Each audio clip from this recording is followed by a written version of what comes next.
শোনেন আমি বলি নির্বাচনটা শুধু আইন শৃঙ্খলা বাহিনীর উপরে নির্ভর করে না। নির্বাচনের একটা ওয়ান স্টেক হলো একটা হলো আইন শৃঙ্খলা বাহিনী, আর একটা হলো আমাদের প্রশাসনে যারা কর্মকর্তা আছেন তারা, আরেকটা আছে হলো আমাদের ইলেকশন কমিশন, আর একটা হলো কি জানি আরও একটা আছে ইলেকশন কমিশন, তারপরে হলো আরেকটা আছে যে আমাদের যারা এই পার্টিগুলি যারা অংশগ্রহণ করে তারা। এখন ধরেন ইলেকশন কমিশনের উপরে নির্ভর করে এই পুলিং অফিসার, প্রিজাইডিং অফিসার, এটা তারা নিয়ন্ত্রণ করে। তারপরে ধরেন যে রিটার্নিং অফিসার, তারপরে অন্যান্য দিকের যে প্রশাসন থেকে আসে, আইন শৃঙ্খলাটা আমরা দেখি। তারপরে হলো মেইন পার্টি হলো যারা ইলেকশন করতেছে। এখন ইলেকশনটার জন্য সবচেয়ে বেশি প্রস্তুতি দরকার যারা ইলেকশনে পার্টিসিপেট করবে তাদের। আমাদের প্রস্তুতি ঠিক আছে, সবার প্রস্তুতি যদি হয়, চারটার প্রস্তুতি একসাথে হলে কোনো অসুবিধা, আমাদের প্রস্তুতি কোনো ঘাটতি নেই। আপনারা দেখতেছেন, আপনাকে নিরাপত্তা তো দিতে পারতেছি।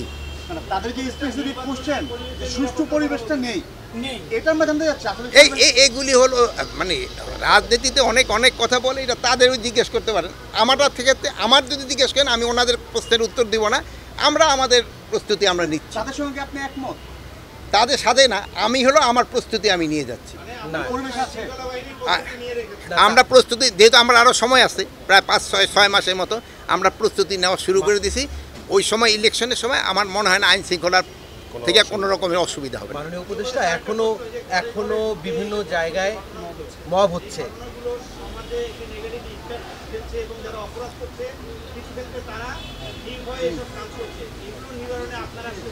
আমরা হলো কি ভাই, এর আগে যে সময় ছিলাম, আমি প্রথমে একবার ইন্ডিয়া গেলাম, ওই জিজি বিডিয়া, সেই সময় আপনাদের মতো আরও কম সাংবাদিক ছিল, ওই দেখে আমি ফেস করতে চাইনি। এখন আল্লাহ দিলে আপনাদের সংখ্যা অনেক বাড়ছে, এই জন্য কিন্তু কানাকানসিতে কোথায় কি ঘটনা ঘটছে আমরা কিন্তু সাথে সাথে রিপোর্ট পাই। আরএফএল অডিটর, বাঁকা হয় না, ফাঁকা হয় না, আর ভাঙা এক কথায় অসম্ভব। আগে একটা ঘটনা ঘটলেও কিন্তু সংবাদটা পাওয়া যেত না। তো আপনি যদি আগের সাথে তুলনা করেন, মব কিছুটা কমে আসছিল, বাট পরে আবার এই 2-3 দিনের আগে যে কুমিল্লা একটা ঘটনা ঘটছে, চিটাগাং একটা ঘটনা ঘটছে, লালমনিরহাটে একটা ঘটনা ঘটছে, ফরিদপুরে একটা ঘটনা ঘটছে। বাট এগুলি যেন ভবিষ্যতে আর না ঘটে, এই জন্য কিন্তু আমরা প্রপার অ্যাকশন নিচ্ছি, এবং এটার সাথে যারা যারা জড়িত তাদের বিরুদ্ধে কিন্তু ব্যবস্থা নেওয়া হচ্ছে। মাননীয় উপদেষ্টা, আমার একটা প্রশ্ন,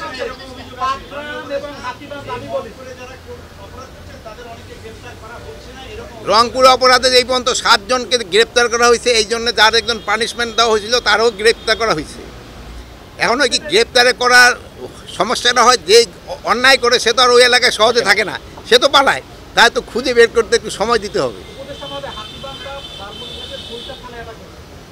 ওইটা বললাম তো আমি, ওইটার কথা তো আপনারা বললাম। ওখানে ওইটার ক্ষেত্রে আমরা দেখেন ওখানে পুলিশের সংখ্যা বাড়িয়েছি, সেনাবাহিনীর সংখ্যা বাড়ানো হয়েছে, বিজিবি। মানে মনোবলটা শোনেন, আরে ভাই সবাই যদি একজনের প্রশ্নের উত্তর না দিতে হলে তো হবে না।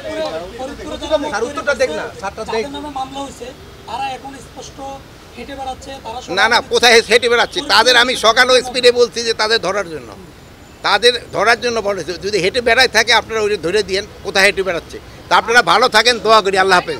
ধন্যবাদ। আমি ওনার একটা উত্তর দেবো, যেহেতু নাহলে আবার হয়ে যাবে বৈষম্য। আপনার প্রশ্নের উত্তরটা দেবো। হ্যাঁ বলেন।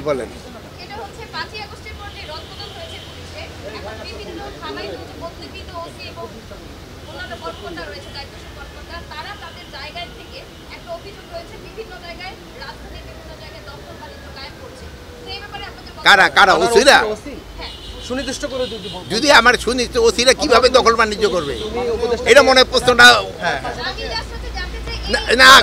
ওসি তো আর এই যে দেখেন, এই যে ভাই আপনার বোন, আপনার কথা তো ভাই হয়তো মানতেছে না, এরা কোনো দখল বাণিজ্য করতেছে না। বলেন আপনি বলেন, আপনি একটা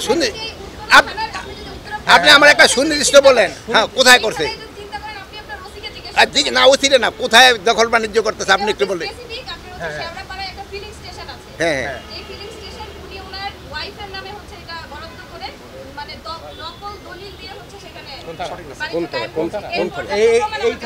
কার কাছে? শোনেন, আপনার যদি এই প্রমাণ থাকে এই ডিসি আছে, আপনি ডিসির কাছে দেন, ঠিক আছে?